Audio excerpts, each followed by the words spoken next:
welcome to the Rock Your Dream Body and Dream Life interview series. Today, I have the pleasure of interviewing Christine Hassler. So to tell you a little bit about Christine, she is the best-selling author of Expectation Hangover, the 20-something manifesto on overcoming disappointment in work, love, and life. She left her successful job as a Hollywood agent to pursue a life she could be passionate about. For over a decade as a speaker, retreat facilitator, spiritual psychologist, and life coach, and host of the top-rated podcast Over It and On With It, she's been teaching and inspiring people all over the world. So welcome, Christine. Thank you. Thanks for having me. Oh, I'm so glad it worked out with our schedules because I really, I love your podcast, and I feel like you do such a great job at helping people to soothe themselves and be okay with whatever challenges that they're working through, and then get to that place where they're focused on the solution rather than, the problem, which is what we get all caught up in. Yeah, well, I love my podcast too. It's like my favorite thing that I'm up to right now. So thank you for listening. Yeah, so much value there. So just to kind of start, I'd love to hear a little bit about your story to rocking your dream body and your dream life by your definition. Well, I think for me, it all comes down to self-acceptance, like both of those things. I truly believe that to get to anywhere we want to be, we have to totally love where we are. And I think that a lot of people put, their dream body, their dream life in the future and think, well, once I get this, then I will feel confident, sexy, successful, like whatever it may be. And I think that's the main problem is we have it backwards. We think we need to get this external thing to feel a certain way. And my biggest thing that I really learned, and it was through losing everything in my life and in my early 20s, achieving this life that from the outside looked like I truly had it all. I mean, an amazing job, making a ton of money, this awesome boyfriend, the clothes, the perfect, I could have been a fitness model. I had the perfect body by whatever we define that by, which I think is a whole nother conversation. But I was miserable. I was depressed. I was on antidepressants, anti-anxiety pills. Enough was never enough. I was running myself into the ground. My obsession with my physical appearance was exhausting in terms of dieting and exercising, all these kind of things. And so there was no level of self-acceptance. And because of that, there was no peace. And I kept thinking, once I get this, then I'll finally accept myself. And it took losing everything in my life, the job, the guy, money, my health, even my relationship with my family temporarily, for me to go, okay, wait a second, I need to reorient from the inside out. Because from my point of view, in order to rock anything in our life, we've got to come from a place of fullness and come from a place of enoughness.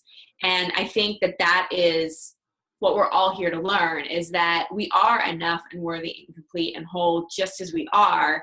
And then everything else is just an expression of that. So I know I'm truly rocking my body and rocking my dream life when I feel like I'm fully expressed, when I'm loving what I'm doing and I feel like everything that I'm involved in is an extension of what I love. Even how I choose to exercise or what I choose to eat is an expression of who I truly am, rather than forcing myself to do something.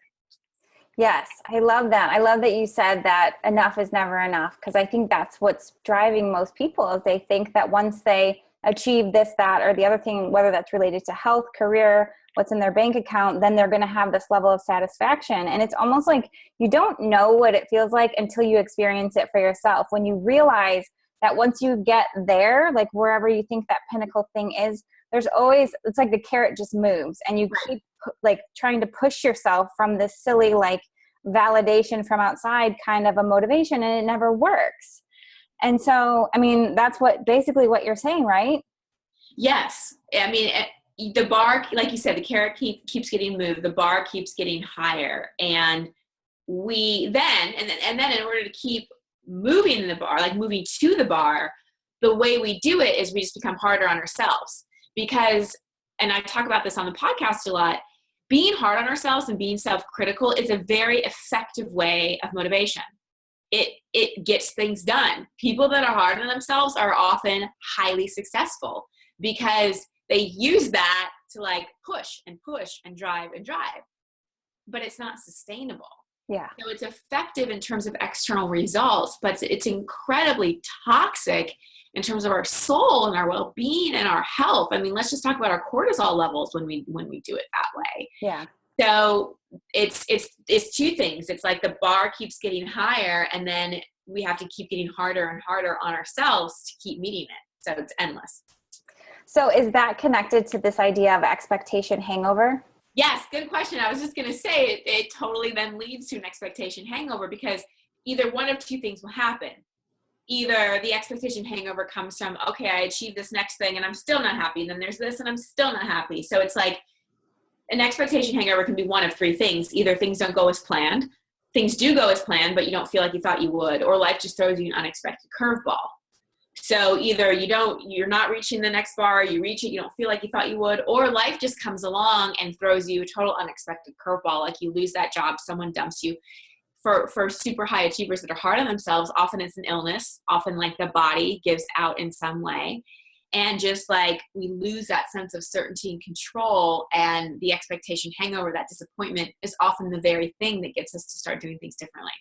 Yeah, it's like that there's always a silver lining, and that thing that feels like our world is ending, that's usually that turning point where we start to really start motivating ourselves from what really matters, like inside. Right. And in those moments, we can't just go, there's a silver lining in this, so let me just push through it. We have to go, there's a silver lining. However, right now, this really freaking sucks. And I'm going to feel this. Yeah. Because most people don't like to feel. We like to feel good and joyful and all those things, but we don't like to feel sadness, shame, anger, and in an expectation hangover, a lot of times those things are triggered. And so it's important not to do, what I call spiritual bypass, and not go to, oh, like this is all like working, like I'm going to be fine, without really looking at, okay, why is this happening for you? Like take a deep look at it.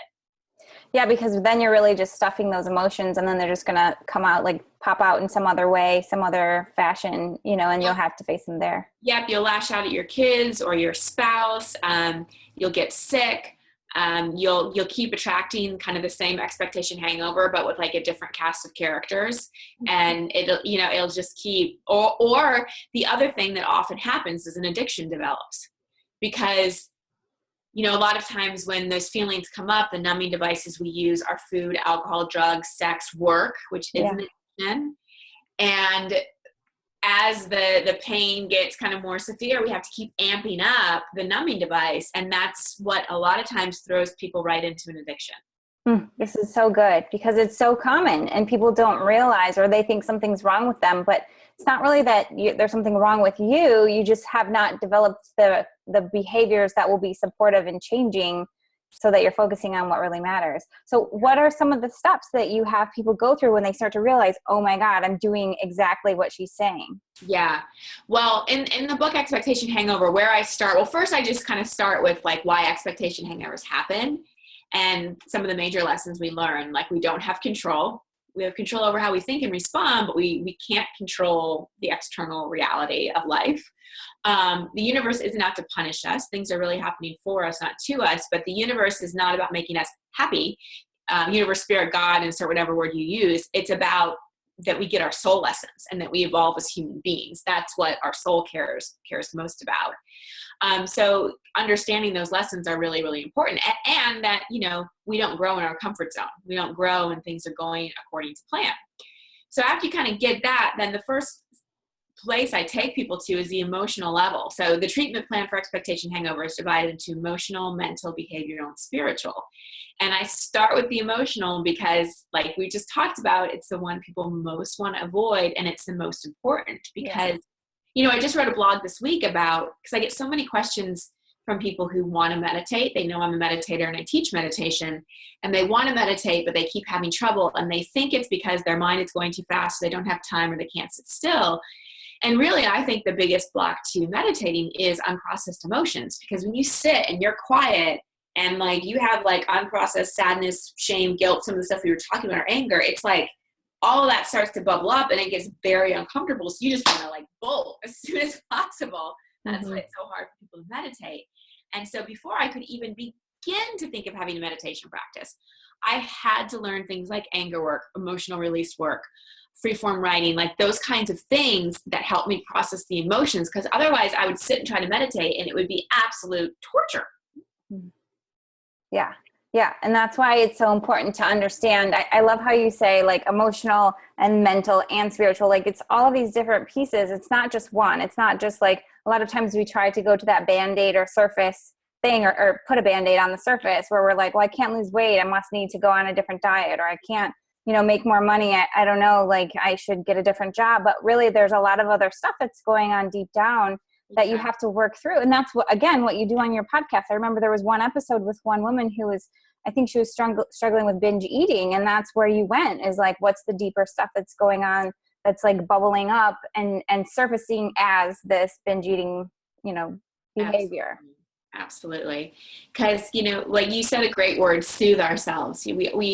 We have to, even grown-ups, we are little kids inside. Yeah.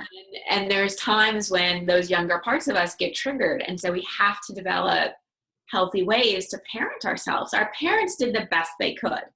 And it's our job to be the kind of loving, unconditional parent that we may not have gotten as kids, and really like nourish and nurture and calm and soothe those younger parts. And it's that's a very different energetic than explanation. I see a lot of people trying to calm themselves down by explaining, like, it's okay, it's going to work out, like, and they go into their head instead of into their heart. And we have to go into our heart and into that place of compassion during those times when we're struggling with an expectation hangover, and during those times when we're being really hard on ourselves, or when our heart is hurting, or whatever it is, and just like feel that love and feel that compassion, and just be like, it's okay, I'm here, you're going to be okay. It's a much different tone than like trying to pep talk or explain our way out of pain. You can't pep talk or explain your way out of pain. You just can't. Yeah. And we were kind of talking about this before we started, but the thread that I've seen in so many of these interviews is we tend to talk about this balance of the masculine and the feminine energy. And like, I don't bring this up, or, I don't think it's coming from this place of like masculine energy is bad, feminine energy is where we need to be. I think that we're just a little bit out of whack because we're putting so much energy in thinking and action and doing and, being that like go, go, go. But we're not taking the time to balance it with the nurturing, like the receiving, like you just mentioned. So that's where the disconnect is like, we're just so out of whack, and we're not really giving ourselves that love that nobody else can really give besides ourselves. Before, like we have to be the first ones to do it. Very true. And so many people are used to getting what they think is love in the form of validation. Yeah. And so a lot of people are scared to stop doing and stop achieving because they think they won't be loved, or they won't be accepted, or they won't be able to make money, or they won't be popular, or whatever it may be. And so we need to unhook doing with being loved, and really know that that's not the way we quote unquote earn love. And that love really comes through vulnerability, through connection, through compassion, through those more feminine qualities that all men and women have.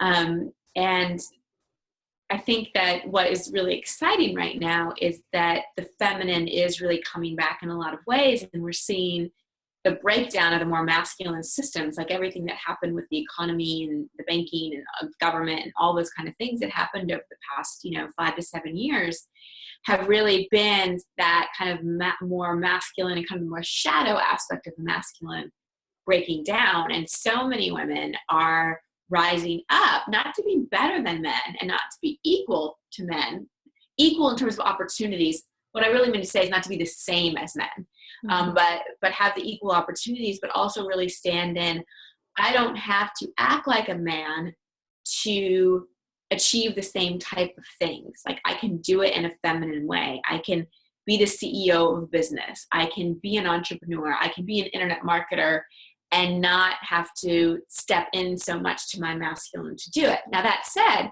I'm very feminine. I have a very feminine approach to my business. My business has all been built organically. but that doesn't mean I just sit back and stay in my feminine all the time. But the order I do it is what's most important. So most people go into their masculine and then try to go into their feminine. So they do, and then try to go into, all right, I'm going to meditate and I'm going to like do self-care and I do it in the reverse order. So I go into, I'm going to meditate. I'm going to see what the universe wants me to do. This is how I got the idea for the podcast. Mm-hmm. Every year I do a long meditation and visioning, and I just heard help more people, serve more people. And, you know, the feminine just sits in this place of emptiness and receptivity and just really listens and allows the steps to be revealed. So once that came in, and then once I kind of started to get creative and see the podcast, then I had to pull in my masculine energy and be strategic about, okay, who can I find to produce this? What's the technology? What's my timeline? All those kinds of things. But I always pull back to the feminine. That's where I create from. And then the masculine responds to that. And too many women have the masculine pushing, and men too, pushing. And then they're depleted and then try to bring in the feminine to rescue them. And it's like, no. We've got it all backwards. I think that's why we have some of our best ideas when we're on vacation or we're in the shower, because those are the times when we've stopped all of the doing and we're just kind of in that open receiving mode, right? Like you're just, oh, that's a great idea, you know, and then things just come to you. It's like you don't have to try so hard to figure them out because the answers will literally just come into your lap. 100%. Exactly. So with running your business and everything that you have going on, I know you have a very, full schedule. How do you plug in the feminine, the self-care and things like that into your schedule? Because I know it's not that we want to match each other's, routines, but I think that we can learn so much just from hearing from other successful women and how they do it. I mean, I think that, the most important thing is discipline and making habits out of something. I didn't really have to think about brushing my teeth this morning. I'm sure you didn't either. It just came very naturally. And you didn't walk into your bath and be like, oh, I really don't want to brush my teeth today. You just did it because, we learned when we were little girls and it's a habit. And that's what self-care, whether it's your meditation practice or exercise or making good meals for yourself, has to be. It has to be non-negotiable. And I know some people are really busy. I know there's probably moms watching that are like, yeah, the only time I have to myself is when I pee. And I probably have someone knocking on the door going, mom, even then. But everybody can find a minute, whether it's when you first wake up in the morning or you're in the shower or you're in your car. And even if it's like a minute meditation and you set your timer on your phone, doing that day after day after day, a minute can go a long way. So for me, again, it's discipline. It's every day I do meditation. I do certain breathing. Pretty much every day I exercise in some way, shape, or form. And I, make it a habit to nourish myself with great foods. The other big part of my self-care, and I think that this is a place where people miss out, is what I like to call my soul food. And that's my playtime, my connection with friends. And really that's it. It's like play and connection with people that have nothing to do with work, because I'm one of those people that loves what I do. However, it is not who I am.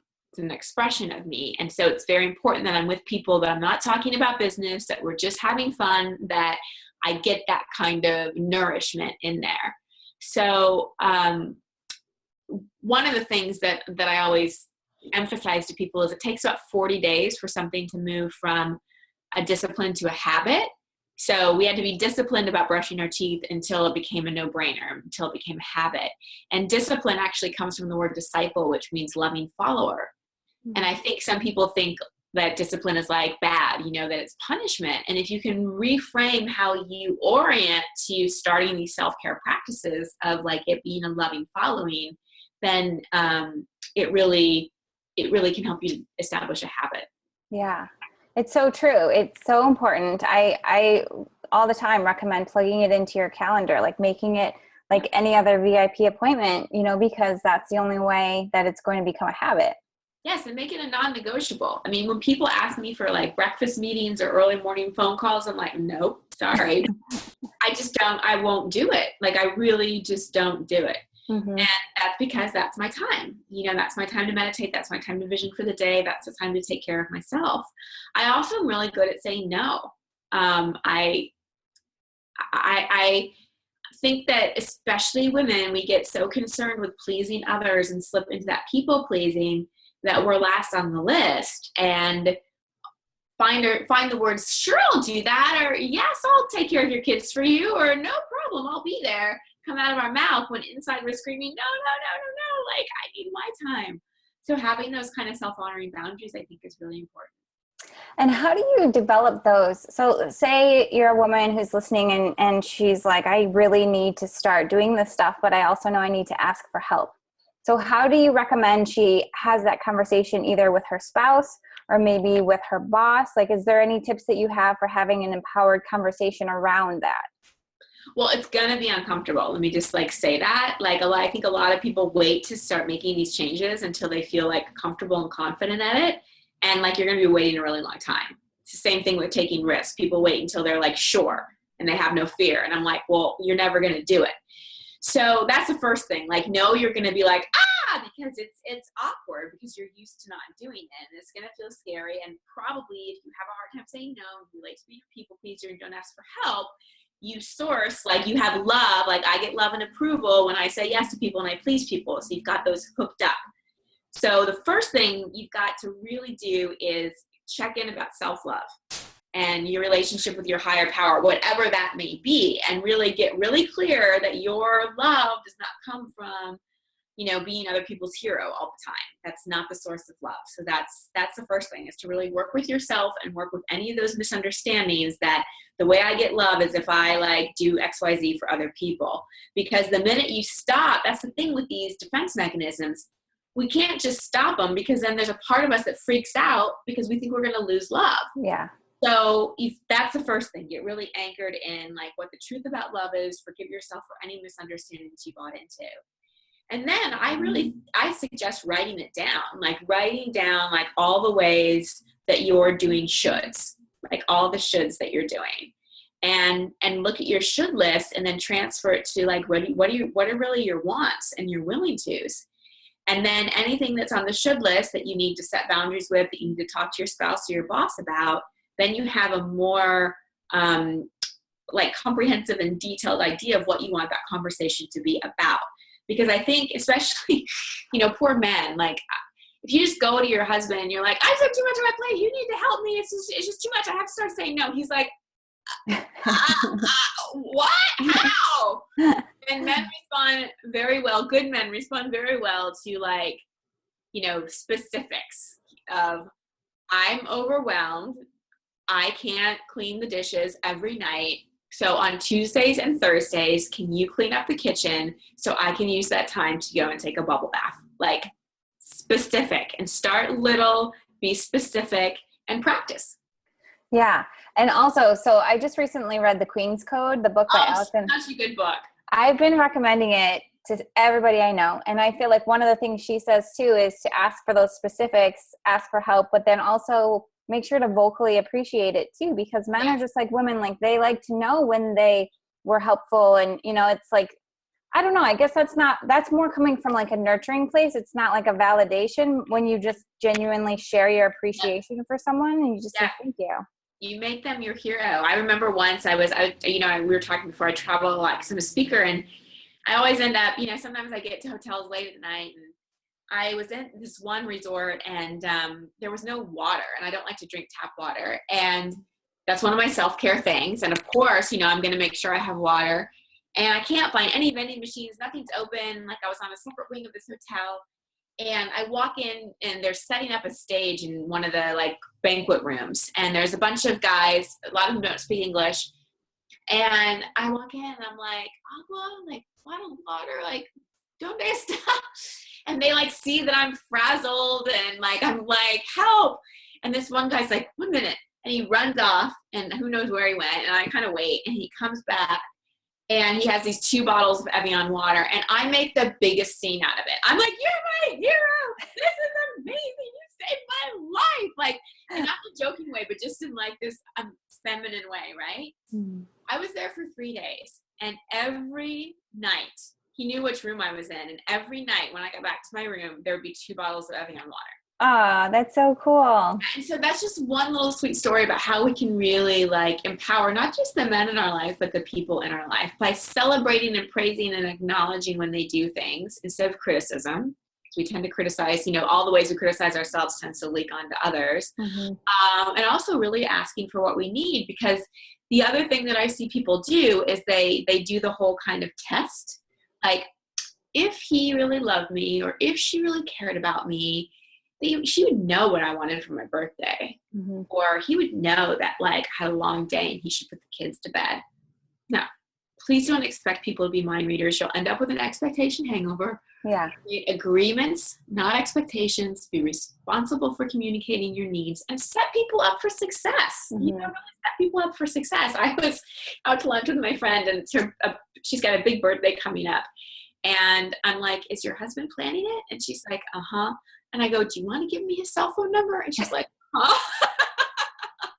I'm like, tell me what you want so you don't end up with an expectation hangover, and I will make sure that it's handled, and that's the kind of thing. It's like, communicate rather than like, she's like, well, I should kind of just see what he comes up with. And I go, you're setting him up to fail. Give me his cell phone number. And she's like, okay, you're right. I think that's really it. Like, there's so much like miscommunication just because people just genuinely don't know what each other are thinking, and we just think that they would know. In that book, actually, there was one of the stories was one of the women, when she finally talked to her husband, she was upset because he always left the garage door open, and when she'd come home, she'd be like, the garage door is open again. Well, when they finally talked about it, he was like, oh, that was just my way of welcoming you home.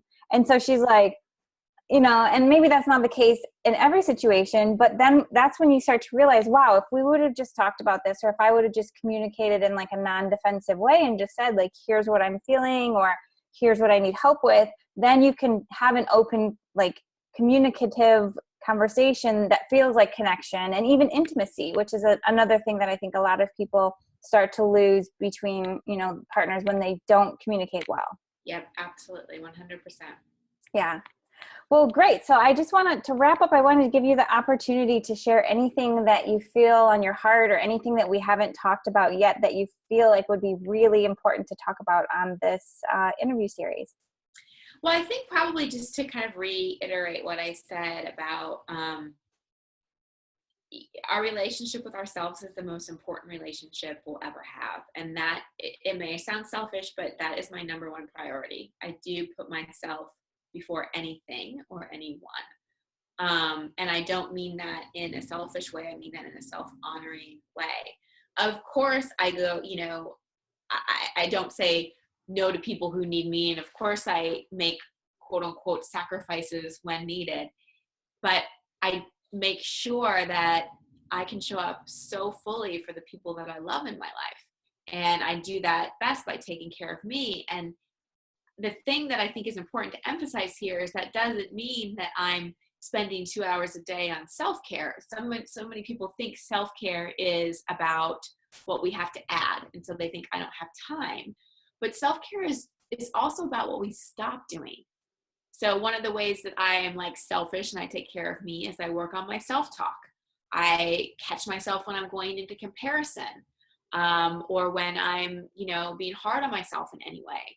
So that's what I mean, like in terms of making myself a priority. I don't mean that I'm like saying no to people all day long so I can sit and meditate and get my green juice. It's really about what I'm not doing inside of myself so that I can show up fully for the people in my life. Because if I'm sourcing my own needs, if I'm loving to myself, if I'm not judgmental of myself, if I don't have these unrealistic expectations of myself, then I don't have those for other people either.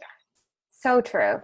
So true. It's what really allows us to show up as that best version of ourselves. When I see it as like a responsibility, like taking responsibility for our own self-care is something that really gives us that opportunity to be the best version that we can be as a mom, as a spouse, as a, in our careers, whatever that is, because then our cup is full and we have more to give in all of those different instances too. Absolutely. 100%. Well, thank you so much, Christine. I really appreciate your time today. And I want to make sure that people have a way that they can take this further with you, talk to you, about any questions that they have. So do you want to let us know where the best place would be to find you?